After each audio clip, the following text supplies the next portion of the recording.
we have the full team here tonight to walk you through where we are with the community center. This is in a lot of ways a bring you back up to speed presentation, because over the next 6 weeks we will be getting into a lot more details, bringing forward our final contract amendments to the contract with ECBC to do the construction of the project, bringing forward some other contracts and working on our financing. So we felt was appropriate for both for purposes of it educating and reorienting council to bring this forward in a presentation form to you all, as well as to help those in the community with this. After we do this, we are going to put the materials from tonight online. We're going to put together a little fact sheet and try and annotate it to some of the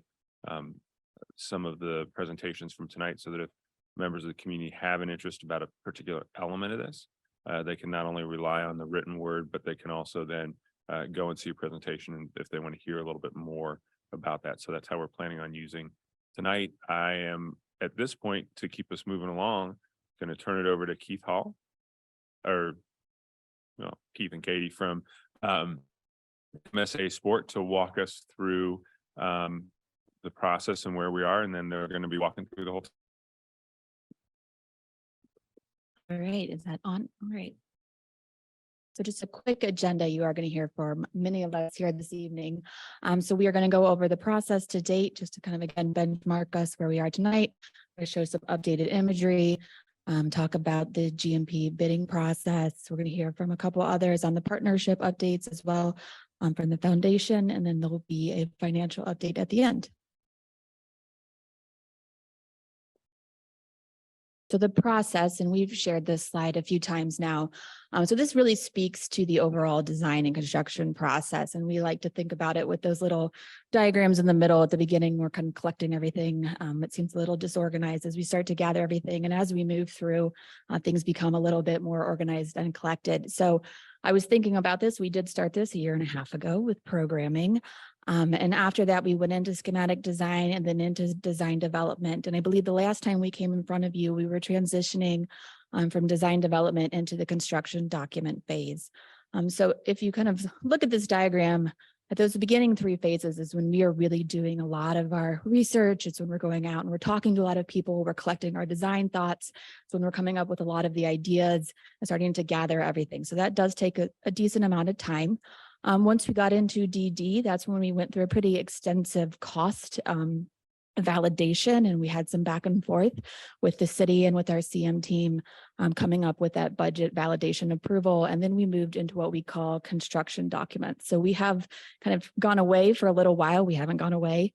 We've been behind the scenes working on organizing that complete set of technical construction documents, as well as the bid specs. So tonight we are here. We are in the bidding and permitting phase of the project. I'm going to let our CM team talk to the bidding part of that. From a permitting standpoint, we have submitted all of our necessary permits. Roger and his team have given us one full review of everything. We have some comments and questions from them that we're working through now. So we are well started into that process. And then the goal would be then obviously to start into construction here soon. And then we are still aiming for a winter 2024 completion. So concurrent to all of the things that we've been doing from the design team standpoint, we also have had a pretty extensive community engagement process. So the next couple slides, just a little bit of a reminder of the things we've been doing. Again, on the left, you'll see kind of where we were in our process as we were doing these things. So we started on Labor Day of 2021 with what we called the Blue Brick Ideal Wall. We had that at the Labor Day Arts Festival. From there, we had a couple of different open houses at the library, and you'll see the image there is for one of those.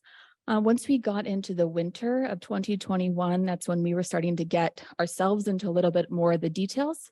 So that's when we created some focus groups. You can see those listed there. We had focus groups and work groups.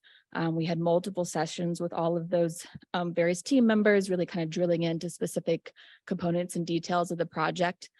We also had an online survey. Just as a reminder, we had about 2,600 responses on that. So we felt that was a really good response. And then that all kind of led up to the State of the City presentation, which was, I guess, a year ago now. So through the spring and summer of last year, again, we were getting through a lot of the design decisions. We still came back with the community. We had some follow-up work groups after the State of the City. We gave several updates to you all. And we also had recognized the need to do another detailed discussion about parking access or parking and then building access. So that was sort of a subgroup that was created out of that. As we went into fall, again, we had another update to you all. We had additional community engagement session right after the council meeting here.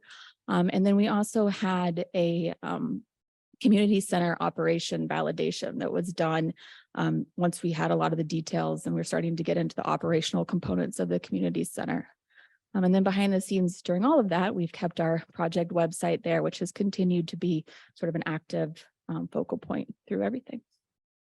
And with that, I'm going to turn this over to Keith, who's going to talk about the imagery. See if I can figure this thing out.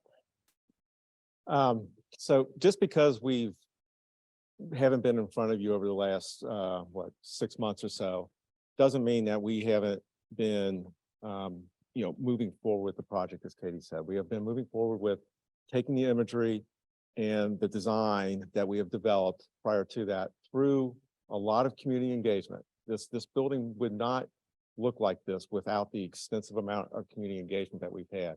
And we've been focusing on details such as you look at this imagery of the building, how does the brick get attached to the building?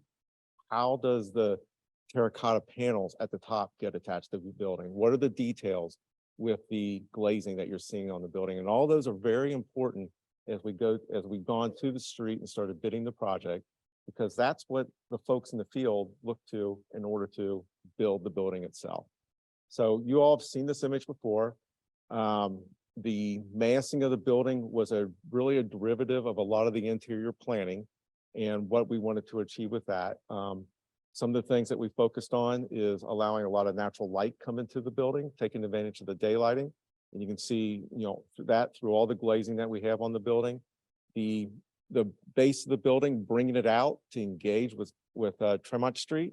That's the fitness area in there. We really focused on trying to bring the activity from within the building out to the sidewalk and letting people see that and engage with it.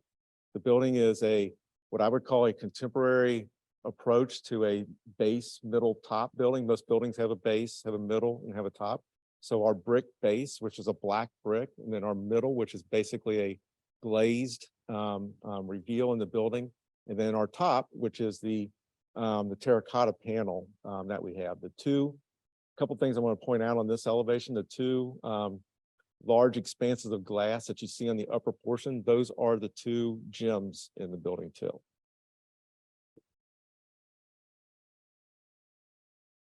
This is just a view from Tremont, and you can see the base of the building up here at the front corner with the plaza that's on top of the first floor. There's a nice open area that we've taken advantage of all the site that we have. So when you come to a lot of community centers, there's also a lot of outside space. And so we saw an opportunity on the roof of the fitness area to bring some of that outside space to the building. So that occurs right on top between the black brick and the terracotta there. And then at the top, at one time, that was a pretty solid element. And I think we had some discussions with you folks, a lot of discussion with staff, discussion with the community. And that little notion of bringing the glazing down on the right side of that was I'm just pointing that out because that was a direct derivative of input that we received from other entities. As you turn and go down the side, you start to see the other outdoor space that we have that is actually associated with the multi-purpose room and the pre-function room up there. So that's going to be a pretty dynamic space up there too. This is the north face of the building down here in the lower corner where you see the large windows, verticalized windows. The aquatic center is right behind there. And then as you go up to the next floor, that next expanse of glass, that's where the tenant space, Ohio State University, will be in there. And down at the other side, that is primarily the senior area.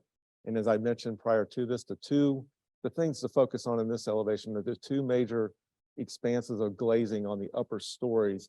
The one to the far right is the MAC gym. The one that's right here in the center, that is the main gym. And you see that white line that sort of goes across. That is the elevated track. So as you're running along the elevated track, you're going to have glazing going floor to ceiling, basically looking north. And looking north, you're basically looking down on, I'm sorry, you're not, but you're looking out towards the Olentangy area. Have my building flipping around. This is just the Tremont elevation.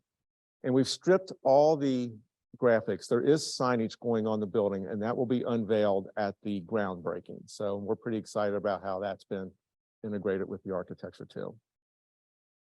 And then the interiors. This is just a view of the main lobby.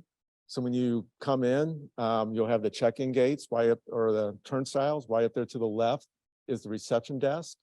I want to point out the wood on the face of that. One of the things that we picked up on in some of our maybe so-called branding or theming of the interior architecture is this idea of a sycamore tree and the color of that wood. We are looking to use the wood from the sycamore tree that was out there on that reception desk, but really just taking that and starting to extract it through the building. As you look at the upper portion of the rendering, that is the what we're calling the mezzanine, and there's fitness equipment up there looking down on the lobby itself. The little gray area that's back in the back, that will be the food vendor once we determine who would be in the building itself too. This is going to be a great social space. It's pre-security, so you'll be able to go there and hopefully have coffee and meet somebody within this space without having to be a member too. This is just the reception desk that I elaborated on. You can see on the desk itself, the check-in desk is, to the left or to the right.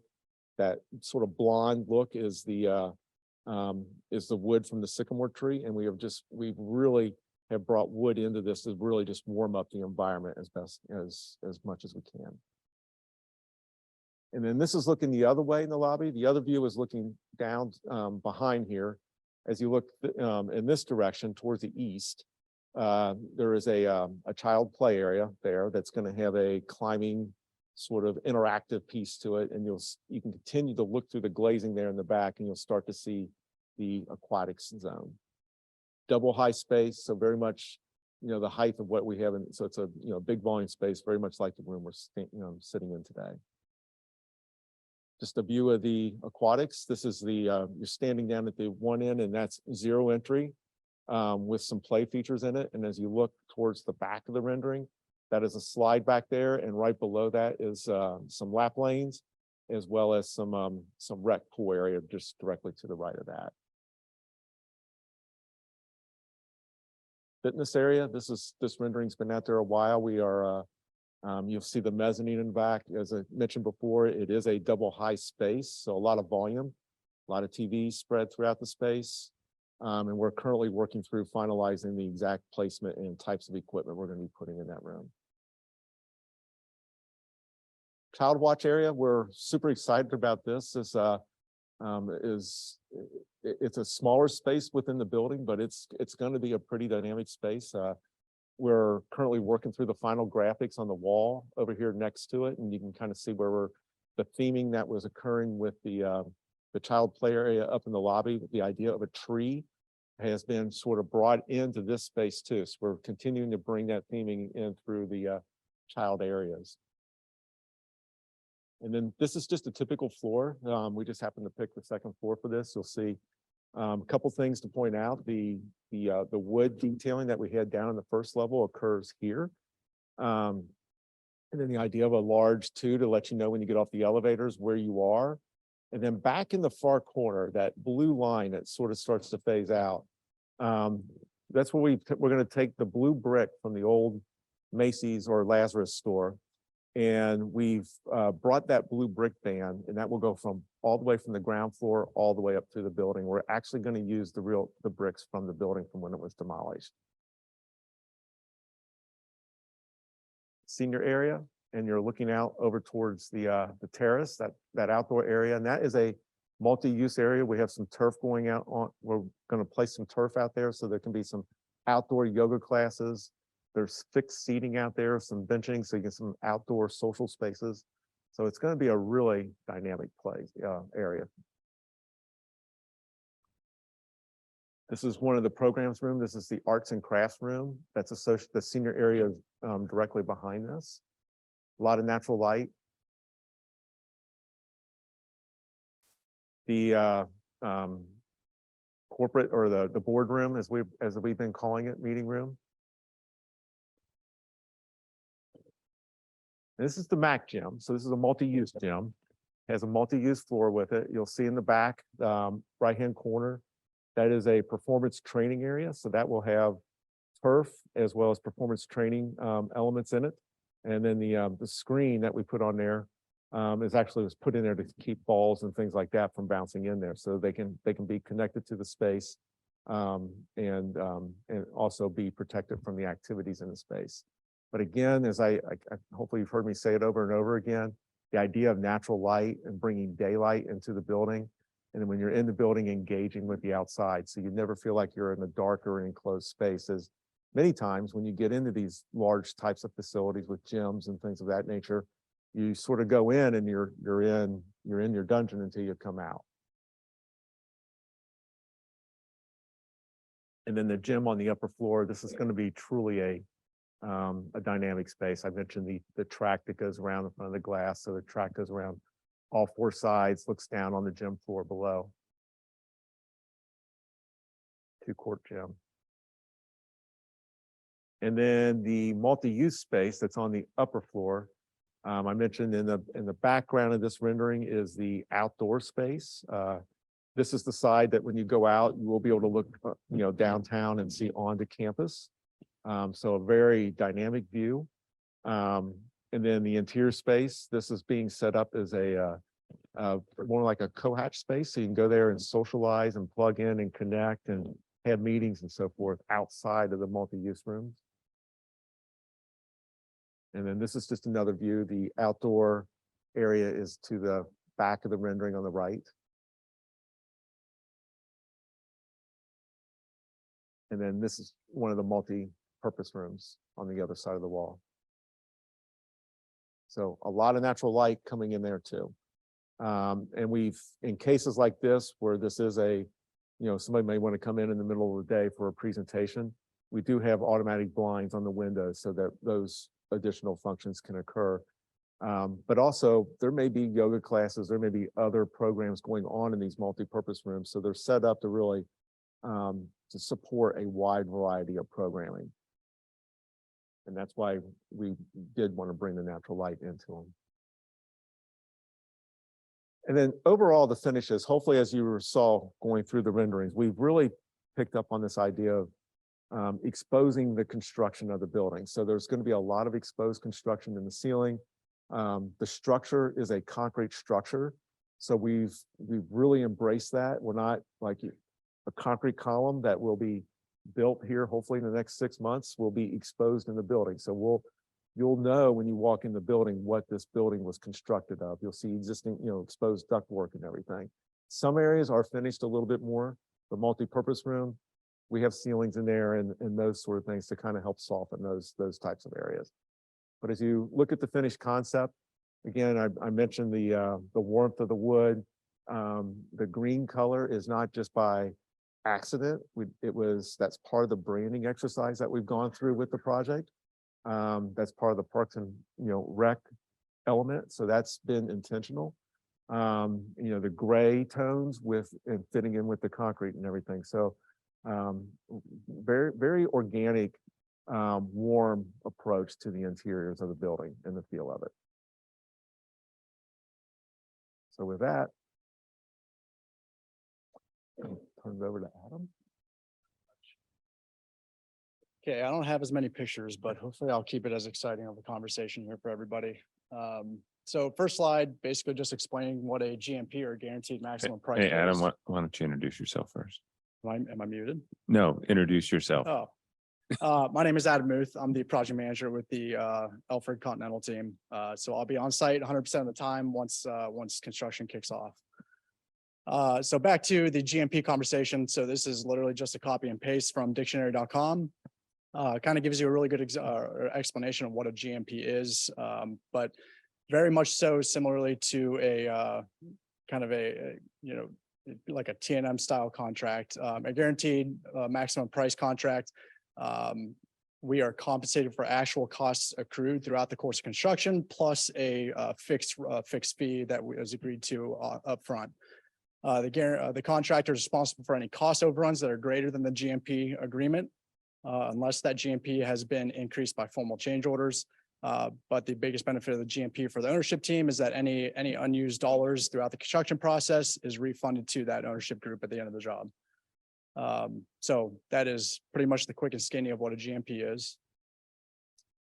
From just an overall bid process review, when we first started engaging contractors about a year ago during the SD and DD phase, it was really all in an effort to start to garner excitement for the project, start to get everybody anticipating this one coming down the pipeline, even though that we knew we were still a few months out.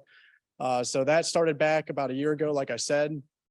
Throughout that process, the entire construction team and project team kind of got our heads together and put together a rough draft of all the local contractors that we knew could handle this project and that we would want to see on the project just from past experience. The GMP bid package went out to over 150 subcontractors, all of which were reviewed and approved by the total project team throughout the process. And then the last window here during the last bullet during the bid window, we made multiple outreach efforts to everybody that we solicited. Again, just to make sure that everybody was looking at the package, that it didn't get buried in their emails, and making sure that we were getting as competitive pricing as possible. So the next slide here is really not for me to dig into, just kind of shows you the level of involvement during the bid window and during that bid period, which opened up the first week of January and closed on February 1st. So you can see each line is kind of either a touch base or a package issuance to the different subcontractors that were solicited. So again, kind of shows you the level of involvement during that 5-week span. Okay, so diversity outreach and diversity efforts. So the first bullet highlights the team's effort to sit down and understand what the diversity outreach was going to look like for this project specifically. During that initial kickoff meeting, which occurred roughly 8 months ago, we decided that the goal for the project was going to be a 15% inclusivity outreach. So that was established up front. That was made aware very early on in the process so that we could strive to meet that goal. We also decided as part of that meeting to utilize OFCC's EDGE documentation, which is a way of tracking diversity involvement on the project. So the 2 documents that we're going to be using is when we receive the bids from every subcontractor, they're required to specifically detail the percentage and the dollars associated with that diversity outreach associated with their subcontract. And then throughout the billing process each month, they are also required to submit a separate form that shows exactly how much that diverse entity is billing on a monthly basis so that we can continually track it throughout the construction process. The second bullet, so we have a very strong, I guess, network of subcontractors and diverse subcontractors specifically that we've worked with in the past. The team made a couple different outreach efforts and actually invited people to come into Elford's office down on Dublin Road. We sat down with those contractors and we also held a virtual meeting, all in an effort to pre-qualify all these EDGE, MBE, WBE contractors that we knew could handle this project. And again, we tried to pre-qualify them upfront so that there wouldn't be any issues during the bid window. And then lastly, bid review meetings are specifically addressing the percentage of diverse subcontractors. Again, I mentioned that, so I'm being a little redundant, but again, it's kind of an ongoing conversation throughout the entire process so far. Okay, so the GMP submission schedules, like I said, the solicitation went out, I believe, on January 6th, so that first week of January. We received all bids back on Wednesday the 1st. So since then, we've sat down, consolidated all the bids that we received, and started putting together our strategy for how we're actually going to be reviewing these. So we started reviewing on Wednesday of last week. So far, I've done 8 review meetings. I have another 30 plus or minus to go in the next 2.5 week span. So all of my jokes are starting to get pretty stale with all these contractors, but I'm doing my best. So We owe a GMP amendment draft to the team on March 6th. We're going to sit down with UA and the Bricker team and make sure that we have all the details ironed out associated with that amendment. We owe our final GMP amendment on March 13th. And that's what the council will see towards the latter end of March. And as you can see, the first reading will be on March 20th. Okay, quality control. So this is sort of a convoluted slide, a lot of details, so I won't get too into the weeds on each item, but I'll try to stay high level with it. But our construction team has a very integrated and pretty detailed quality assurance, quality control program that we set forth really throughout the entire bid process, through procurement and buyout, and through the construction process. So each bullet is just kind of a tidbit of what we do, but the first bullet, scope generation, scope review meetings. So even when we get the CD package, we sit down as a team and understand how we want to dissect it, how we want to scope it out, for lack of a better term, which is really understanding which detail is going to be assigned to which contractor. So we ensure that through those scope documents that we are assigning every detail in this building to a subcontractor, so that there are no scope gaps, there's no unforeseen conditions, no unforeseen costs. So that's a very extensive effort that takes 6 to 10 weeks. And that occurred basically from the Thanksgiving timeframe through the first of the year. The second bullet is pool plan scheduling. So it's a scheduling method that heavily involves our resources, who are the subcontractors in this case. We ask them to come forth with their knowledge and their understanding of their scope of work to help influence our overall schedule. So what we give them is kind of a big picture milestone schedule and say, your activity needs to start on date A and end on date B. And then it's up to them to determine how they're going to get there. And what that does is really garner the buy-in and kind of it gets them excited about the work and gets them understanding their work and how they need to coordinate it on their end and internally. The third bullet here, so BIM modeling, MEP coordination. So we go through an extensive coordination process with the MEP contractors, so mechanical, electrical, plumbing, and then as well as fire suppression. What this is basically a 3D rendering of the project that we sit down and we kind of layer with all the different utilities to ensure that we are ironing out any clashes or utility conflicts way ahead of time, so that we don't get in the field and realize we have an issue and then work stops and cost starts to run up. So all that is ironed out ahead of time. So the next slide, so open space software. So this is a software that we utilize pretty regularly. It's basically for lack of a better term, a Google Street View of the project itself. It's a very powerful tool in terms of as-built construction. So what it is basically a camera on your hard hat. You walk around, it takes a continuous video that is uploaded to an AI software basically. And you can go back and look at each video from any point in the building on any date and realize, hey, we were at this point during that time frame. You can look at in-wall utility, in-wall blocking.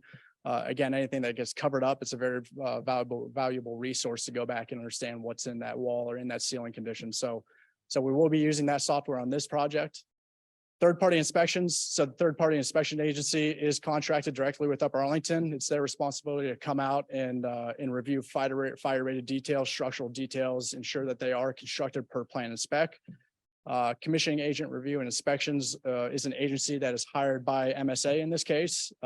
Moats is going to be the MEP engineer as well as Maze for the envelope.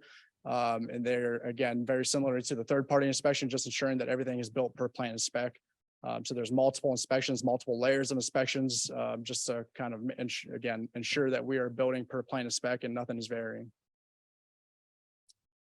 Pre-installation meetings, mock-ups, first work reviews. This is really a series of meetings that allow the CM and the AE the opportunity to ensure that work is occurring, again, per plan and spec, to be redundant. I keep going back to that, but it's critical in a lot of different instances. Material delivery inspections. So as material arrives to the job site, it's the constructions team responsibility to review that material before it hits the ground, ensure that it is per plan and spec, as well as all the approved submittals that we have on the project. And then a running incomplete and non-conforming list via our project documentation software, which is Procore. So again, it's pretty self-explanatory. It's just an ongoing list of any of our observations, any of our inspections on a daily basis that are consolidated in that platform, and on a daily basis spit out to all the subcontractors and reminding them of the work that is non-conforming. Okay. Good evening, Jim Russell with the Pizzuti Companies.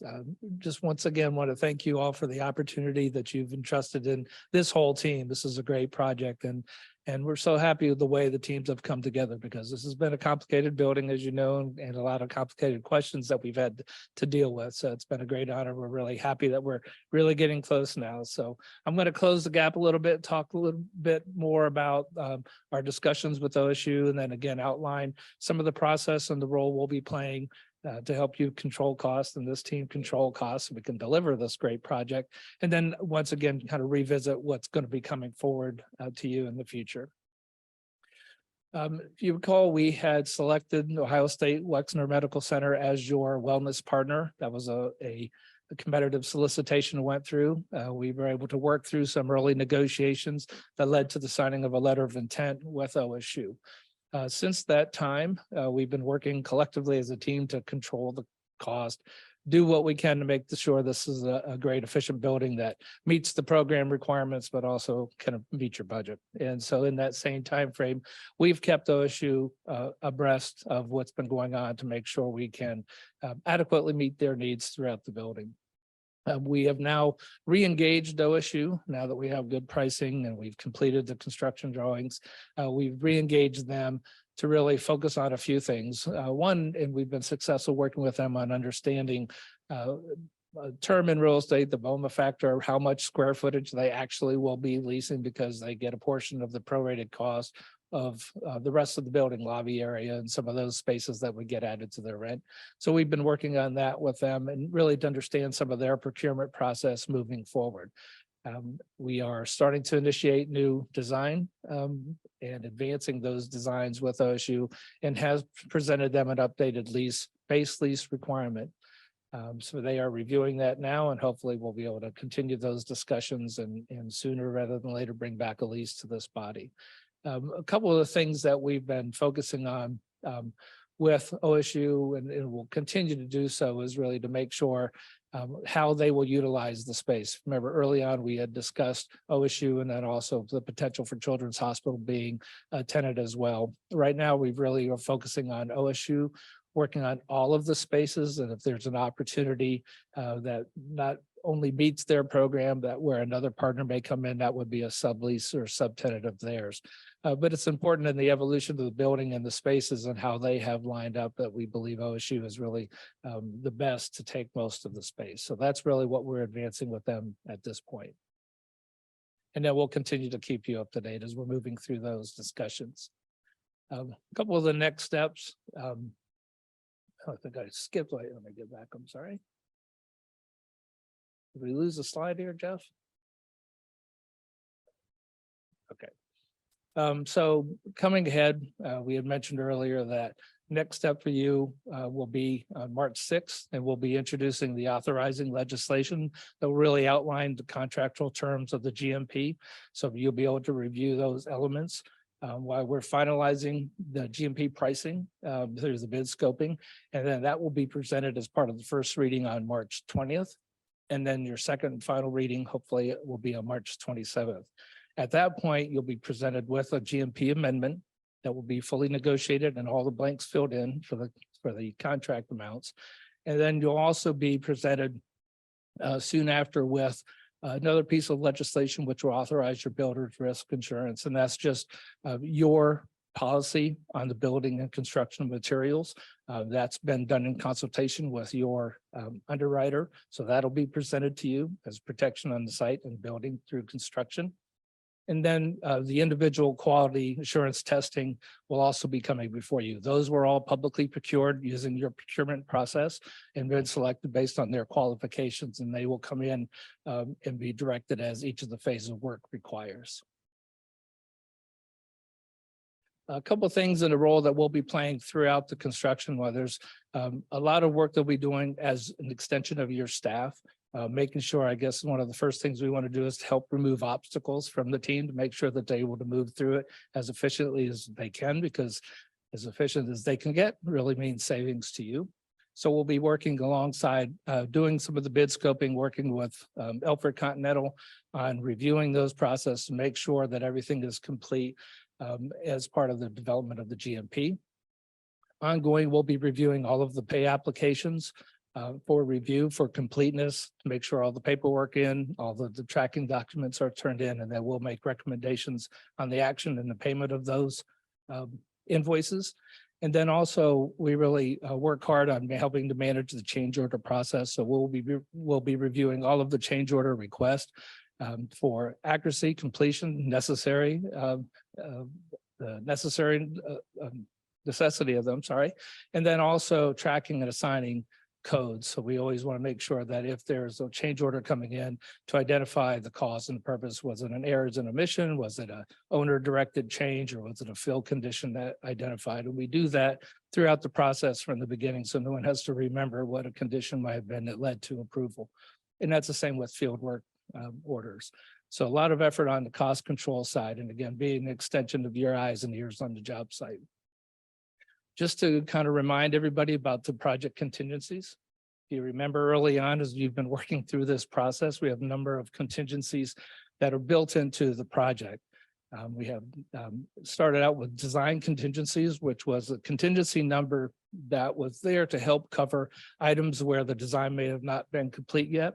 And so estimates that were put together, there's always that allowance to make sure that anything that may have been missed, or as the design advanced, there is dollars to cover it.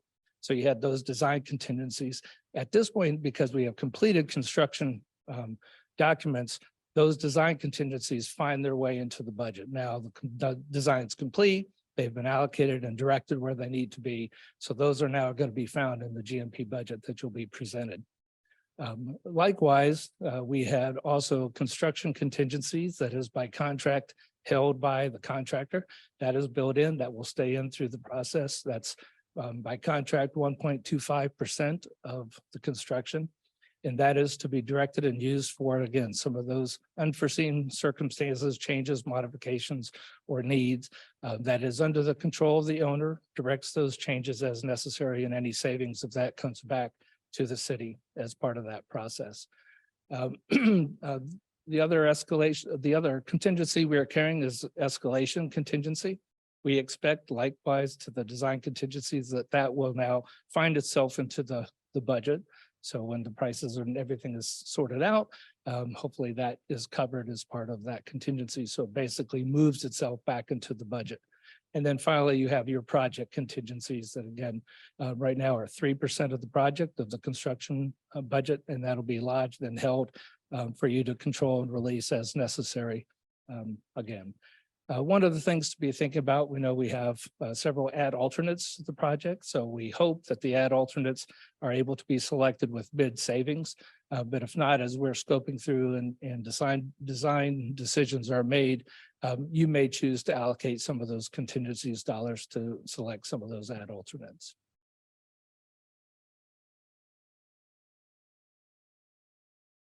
Now I think we're ready for the foundation updates.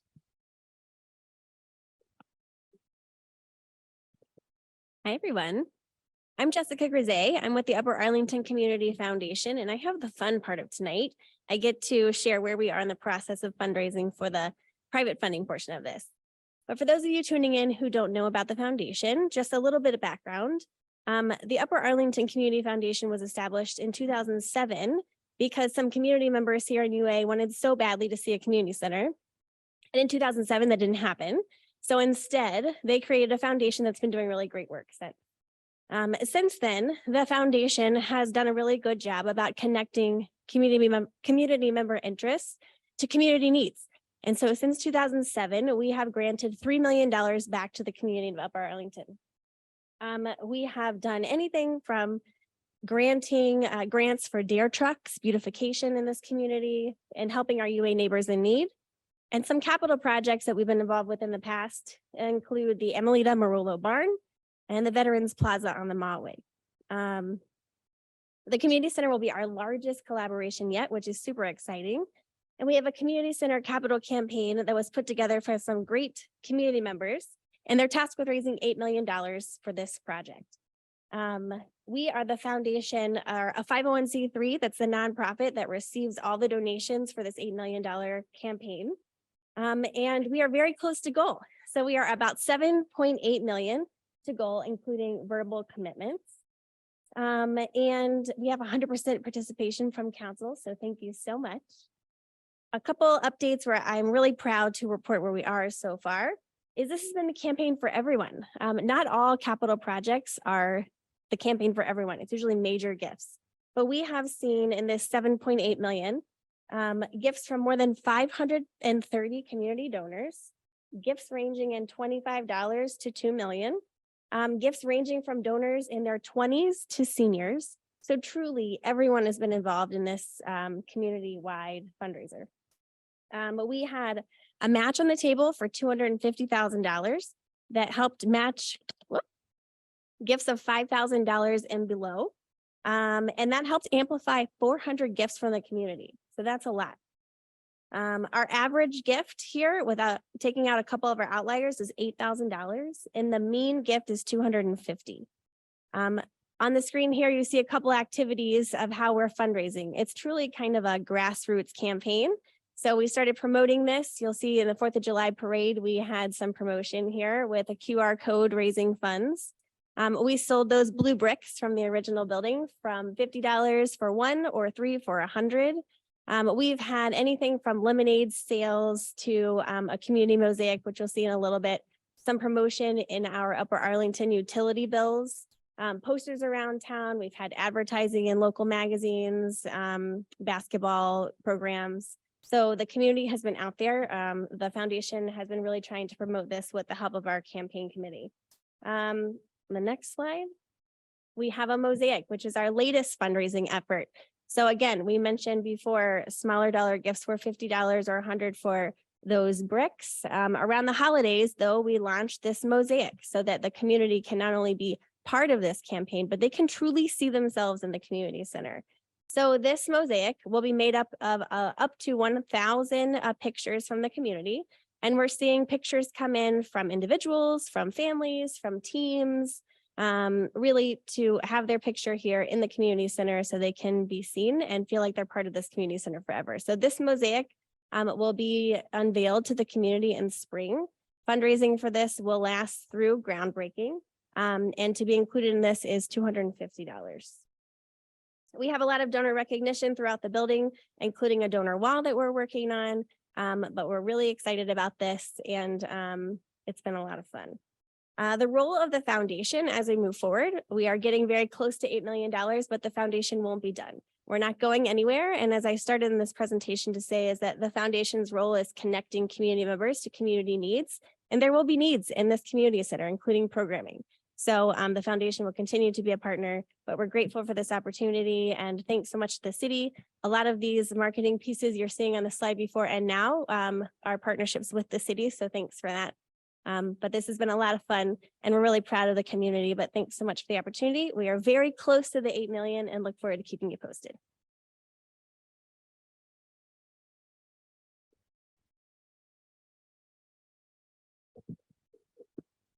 Good evening, Council. Brent Lewis, your City Finance Director. See, I'm smiling up here, which means we wouldn't have put you through this entire presentation if we couldn't build it. We don't think we could build this thing.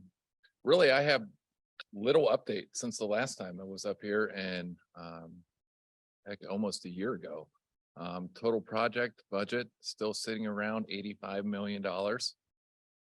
And we're still planning on using a mixture of debt financing, cash, existing cash that you have approved for the budget to move in towards this project, and the private donations that we just heard about. You know, in regards to the cash that you've approved to move towards the project, we have moved that into a separate fund already. And actually, we've committed almost $8 million of that $14 million. Already. So we've been, you know, covering some of these upfront costs with the cash, which makes sense. Regarding the bonds, so the bonds will be issued in 2 separate issuances, split between the office component and the community center. Those amounts will come to light once the GMP is established. Really, at this point, it's a mathematical calculation, which is why we've kind of combined them all together.